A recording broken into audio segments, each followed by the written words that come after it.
سر از سال 2011 در شهر یکاترینبورگ روسیه نمایشگاه بین‌المللی اینپرام برگزار می‌گردد که در آن ده‌ها کشورها محصولات صنعتی خود را به معرض می‌گذارند و باید گفت که تاجیکستان از کشورهای اشتراکچی همیشگی این نمایشگاه محسوب می‌یابد. در قطار نمایش محصولات مختلف دستاندرکاران هم مسائل چهاربینی‌های دیگر را نیز راه‌اندازی می‌کنند و امسال در این چهارچوب مسابقه فوتبال بین‌المللی با شرکت دسته‌ها از کشورهای عضو برگزار شد و دسته روشن کلوب تاجیکستان را نمایندگی کرد.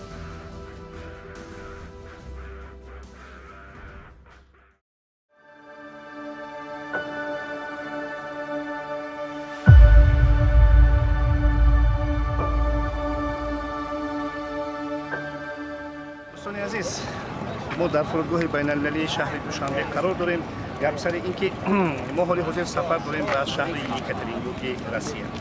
آنجا یک مسابقه برگزار می‌گردد که در آنجا دسته روشن تاجیکستان هم در قطار سه دسته دیگر از ازبکستان، سربیا و روسیه شرکت می‌کنند. البته برای روشن اشتراک در چنین مسابقه از جهت آمادگی به مرحله دوم چمپیونات تاجیکستان البته این خیلی خوب است. همزمان تصمیم است که در آنجا برخی از بازیگران نو هم به سنجش گذاشته شود.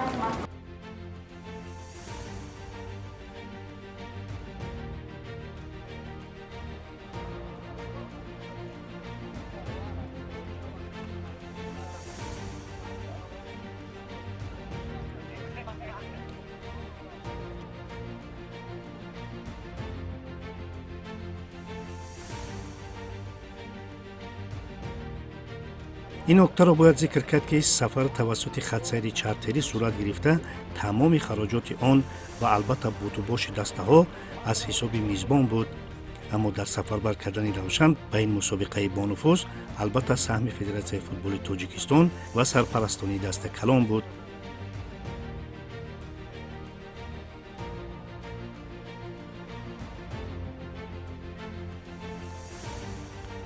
در این سفر روشن را البته یک گروه مخلصان و برنامه فوتبال تاجیک مؤسسه دولتی تلویزیونی ورزش همراهی کردند. بعد 3.5 ساعت پرواز ما اخیراً به شهر یکاترینبورگ رسیدیم. ما را از روی عرف مهمان نوازی با نان و نمک استقبال گرفتند.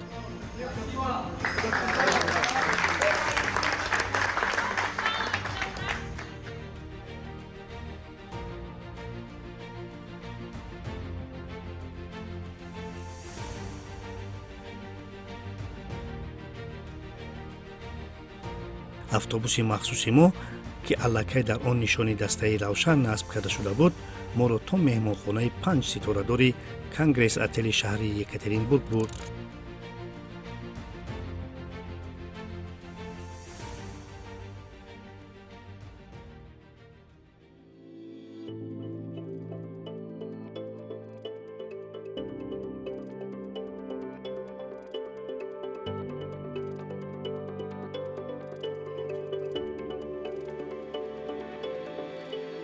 اکنون چند حرف در باره یکاترینبورگ.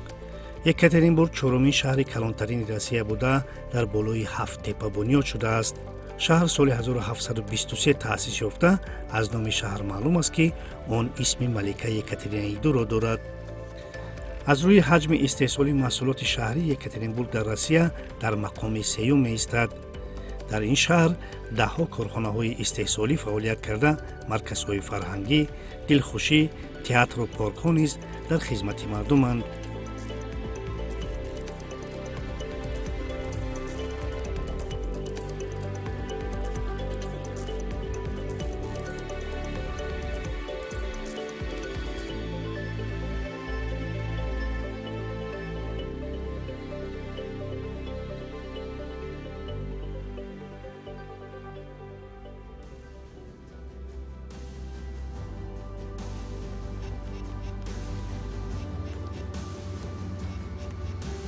از روی رجای موجوده دسته کمی استراحت کرد و برای بازی اولین که فردا برگزار میشد مشق اولین را برگزار نمود. واقعا غیر از روشن در این مسابقه دسته اورال یکاترینبورگ، قزلقم ازبکستان و ایمیته سربیا شرکت میکردند و هر دسته همگی دو بازی میکرد. یعنی یک باره بازی های نیم فینالی برگزار میشد و روشن را فردا بازی با اورال ки ин мавсим аз Премьер-лигаи Россия афтида буд, интизор буд. албатта Равшан бо ширкат дар ин мусобиқа як қисмати омодагии худро ба қисми дуюми чемпионат баргузор намуда чанд бозингари навро санҷиш кард.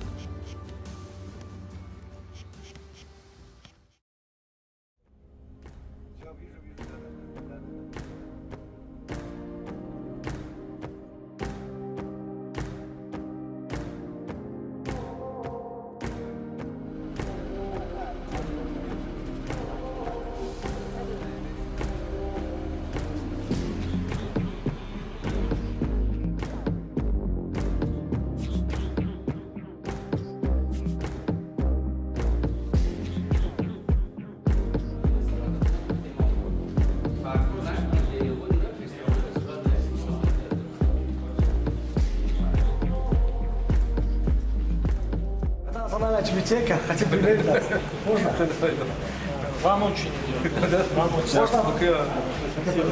Як сурат бигирим.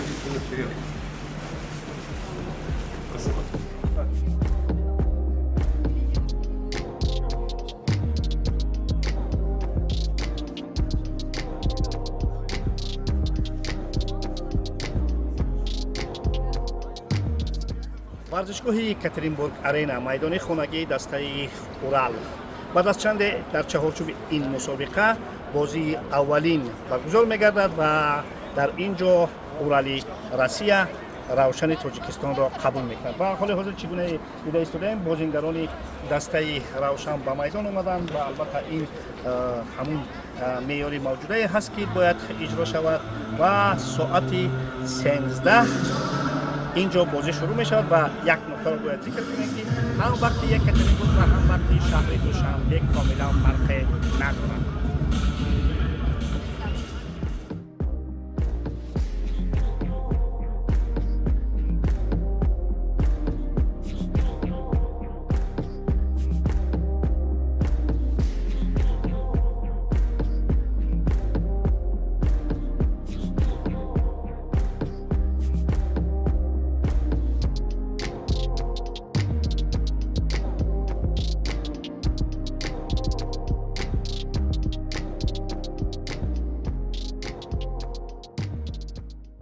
سال 2018 وقتی که در روسیه چمپیونات جهان برگزار میگشت میدان خانگی دسته اورال یعنی یکاترینبورگ آرینا چند بازی این چمپیونات رو قبول کرد از جمله بازی آخرینی که در این آرینا برگزار گشت میان دسته های فرانسه و پیرو بود که دسته فرانسه در این دیدار با حساب 1-0 غالبیت به دست آورد و حال حاضر ما میرویم با اتاق لباس عوض کنیم و میبینیم که به خاطر احترام دسته فرانسه دستاندرکاران یکاترینبورگ آرینا اسمهای این بازیگران یعنی ستاره های فوتبال عالم رو در اینجا و برای همیشگی باقی گذاشتند. ما چگونه میبینیم اینجا مباپه، پاگبا، گریزمان، هرناندز و ستاره های دیگری که اخیراً توانستند که عنوان چمپیونی را به دست بیارند. حال حاضر در اینجا همین وقت و ساعت دسته آوازه‌داری روشن تاجیکستان جا گرفته است و این نکته را هم باید ذکر کنیم که دستاندرکاران این مسابقه دسته یکاترینبورگ اورالی یکاترینبورگ از دسته روشن هم خواهش کردم به خاطر احترام من از زیر همین عکس ها دستخط خود را بگذارند، یعنی این عرض احترام به دسته تاجیکستانی است. اکنون بعد از چند دقیقه بازی شروع می شود و برای بچه های ما برام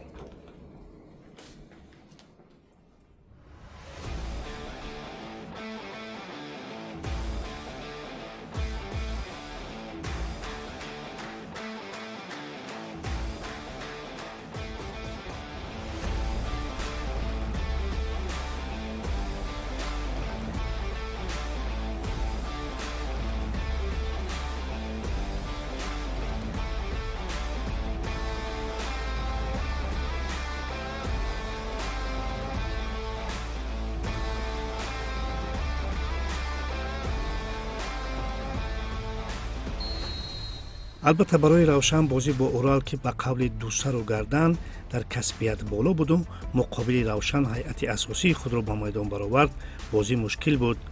аммо то 20 дақиқаи аввал равшан ба гуфте поид.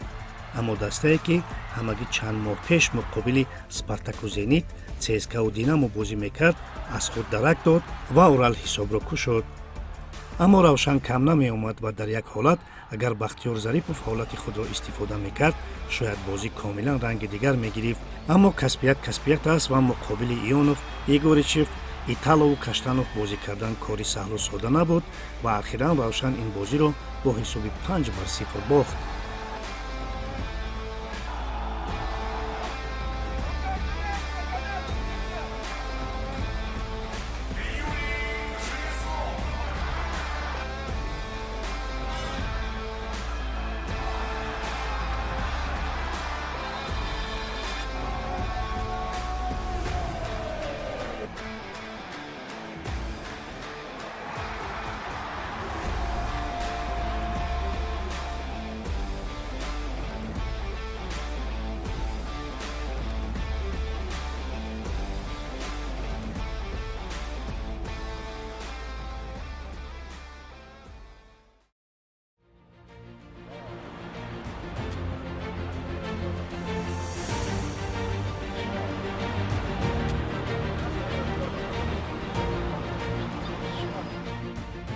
دوستان عزیز، من همون قسمتی که اینجا تاجیکستان محصولات خود را معرفی میکنه. چگونه دیده ایستادیم در اینجا محصولات مختلفی هستند که از جانب تاجیکستان با معرض تماشا گذاشته شدند و توجه زیادی رو برای آنهایی که در اینجا هستند تماشا میکنند البته جلب کردند. چگونه که میبینیم البته تاجیکستان ما با آبهای مصفای خود خیلی مشهور است، با سنگ‌های قیمت‌بهای خود مشهور است و البته ما توانستیم که این محصولات را در اینجا معرفی کنیم و باید بگوییم که خیلی مردمان زیاده آنهایی که البته این نمایشگاه را تماشا میکنند پیشنهاد کرده جمهوری تاجیکستان توجه زیادی هم دارند.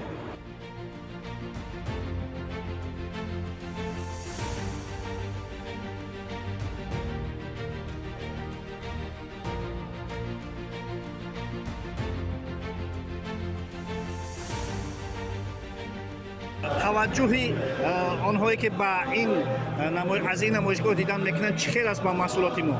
توجه در اون است که در وقت وزیر همین در مدت 2 سال اخیر از جانب وزارت برابریت وزارت صنعت کارهای زیاد برده شده است که برای اون که ما توانیم که همین جلب نماییم سرمایه به صنعت کشور و کوپراسیون خیلی هم خوب با فدراسیون روسیه شده است و ما انتظار هستیم که در همین جا بسیار سازشنامه‌ها و یادداشت‌ها به امضا میرسد که در آینده همین اون کارهایی که قدم‌هایی که ما گذاشتیم تا این وقت همین یعنی عملی گردد، یعنی کارهای ریالی سر کرده شود.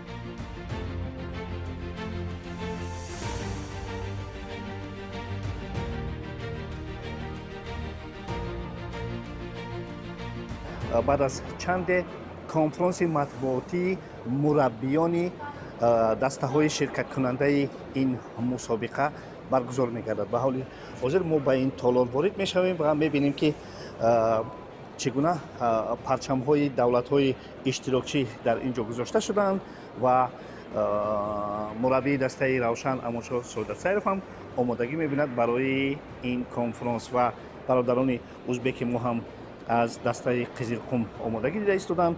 خلاصه بعد از چند در اینجا این کنفرانس مطبوعاتی برگزار می‌گردد.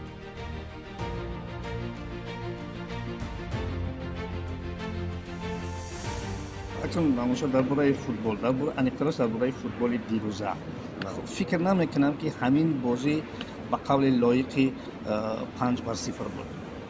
بله درست قید کردید شما. دیروز ما با یکی از دسته‌های پرخواترین این مسابقه اگر گوییم خطا نمی‌کنیم بازی کردیم. بسیار یک بازی جالب شد. ما می‌دونستیم پیش از قبل از بازی می‌دونستیم که دسته پرقوت است، در پرمیر لیگ روسیه برآمد کرد و دسته خیلی پرقوت هم هست و ما ایستادگی هم کردیم. ممکن که یک 20 دقیقه خیلی خوب برآمد کردیم بازی کردیم ва дидем ки хатогиёи он хатогиёи бозингарони мо ба он оварда расонд ки бозингарони Урал тавонистанд ки аз ин хатогиё истифода баранд ва ба дарвозаи мо 5 гол ворид кунанд. бубинед ки агар Бахтиёр Зарипов ҳамон ҳолати доштаи худро ба гол табдил медод, истифода мекард, шояд бозӣ комилан ранги дигар мегирифт. ранги дигар мегирифт. Дуруст гуфтед шумо. Вақте ки бозӣ 1-0 буд, мо ҳолати хуби голзанӣ доштем. Бале. Бахтиёр Зарипов 1-1 бо дарвозабон баромад ва натавонист ки фиреб дода тӯбро ба дарвозаи ҳариф ворид кунад. Ин буд ки мо натавонистем гол занем ва бозӣ боз ҳам душвортар шуд ва мо шоҳид гаштем ки ба дарвозаи худ 5 гол сар дод. хуб гуфтан мумкин аст ки ҳамин иштироки Равшан дар ҳамин мусобиқа аслан як марҳилаи омодагӣ аст ба қисмати навбатии чемпионати Тоҷикистон ва албатта Лигаи Чемпионҳои Осиё. дуруст қайд кардед. Ин яке аз омодагиҳои навбатии дастаи Равшани Кулов ҳаст. мо дар инҷо он бозингароне ки ба даста даъват мешаванд онҳоро месанем. дирӯз шумо дар бозӣ шоҳид гаштед ки мо ду бозингари навро ба даста шомил кардем ва дар бозӣ ҳам баромад карданд. ин аз бозингари хатти дифоъ аз Сербия ва он бозингаре ки аз Тоҷикистон аст ва дар давлати Русия баромад мекунад даъват кардем ва бозии хуб ҳам нишон доданд.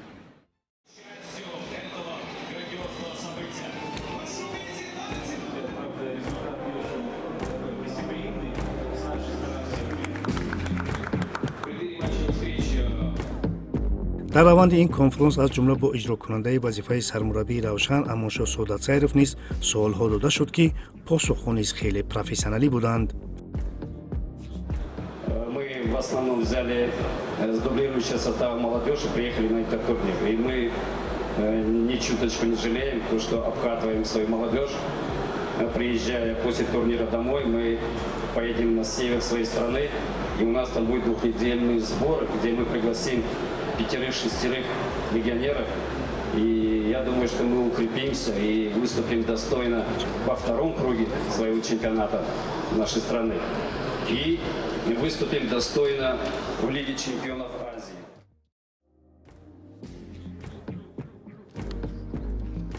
чунончи гуфтем, Равшан барои қавӣ кардани ҳайат чанд нафар аз бозингарони навро ба ин мусобиқа даъват кард ки яке сербу дуи дигар тоҷиканд.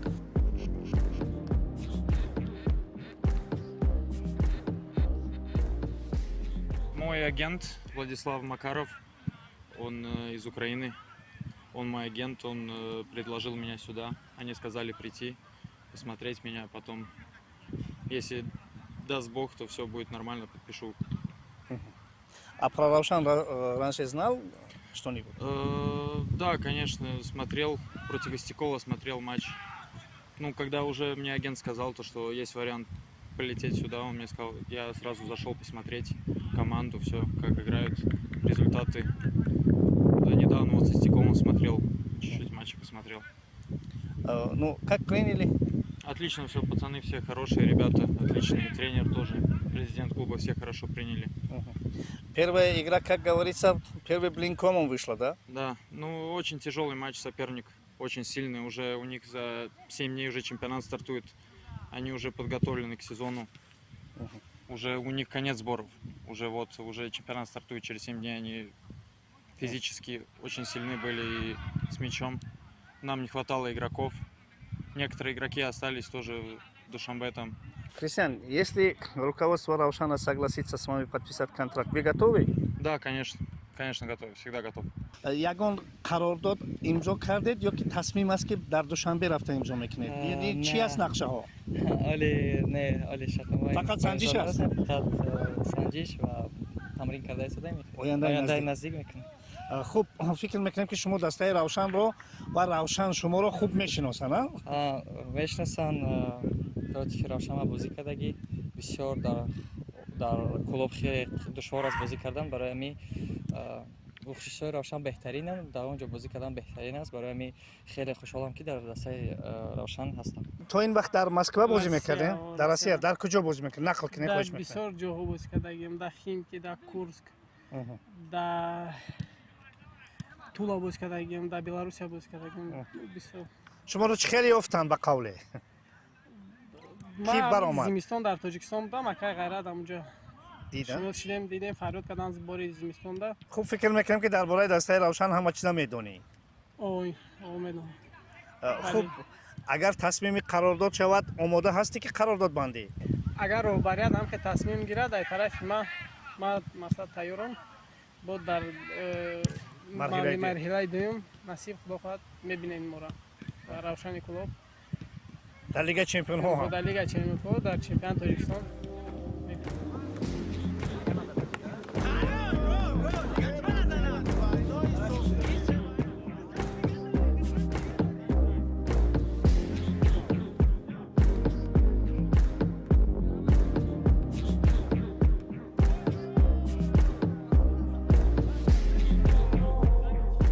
اکنون این بچه ها رو لازم می اومد تا در بازی با دسته ایمیته سربیا از خود مهارت نشان دهند تا رهبریت روشن را برای در دسته ماندنشان معتقد سازند.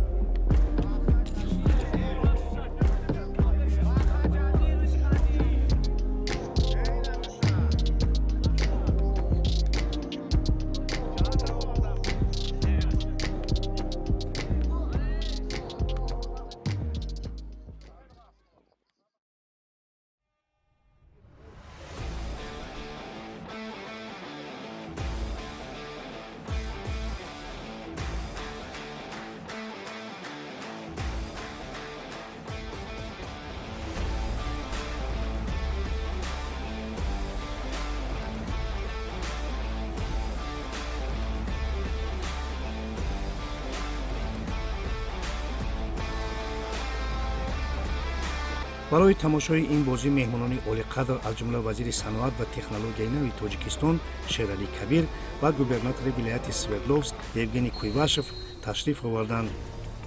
شاید حضور مهمانان عالی‌قدر بود یا چیزی دیگر که در قیاس با بازی با اورال روشن کاملا بازی دیگر نشان داده الکی در قسم یکم بازی تقدیر آن را حل کرد. آفاری و بختیار ظریفов 3 گل به دروازه سربها زدند و قسم دوم بازی به یک قسم مقرری تبدیل یافت. اما عزیزبک حییتوف در قسم دوم توانست یک گل دیگر زده حساب را تا 4-0 رساند. باید گفت روشن در اینجا نیز بدون دستگیری نماند و چی در بازی با اورال و چی در این بازی تاجیکان مقیم شهر یکاترینبورگ دسته روشن را دستگیری کردند.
در فینال این جام دسته های اورال و قزلقم به هم آمدند که همگی یک گلی زده تقدیر آن را به نفع صاحبان میدان حل کرد و اولین جام اینپرام 2024 نصیب دسته اورال شد.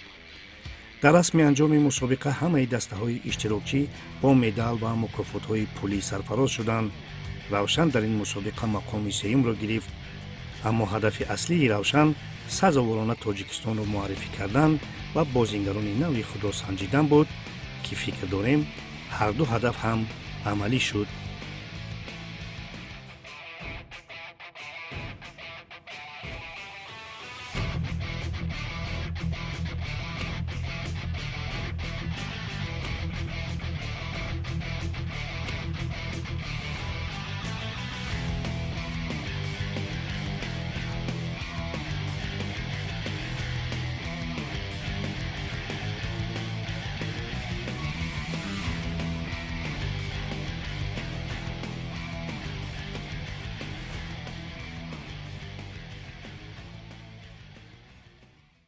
اینک سفر ما در یکاترینبورگ به انجام رسید و باید بگویم که ما با یک برد و با یک باخت این مسابقه را انجام کردیم.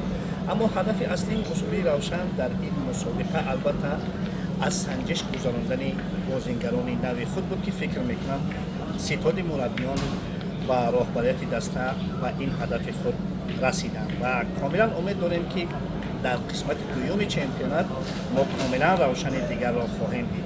ولی حاضر ساعت با وقتی هم دوشنبه و هم وقت یکاترینبورگ 23 و 20 دقیقه است و ما انتظار هستیم که بعد از 10 دقیقه دیگر اعلان پرواز خط سیر یکاترینبورگ دوشنبه صدا می‌دهد و ما همه یک جای جانبی وطن رهسپار می‌شویم.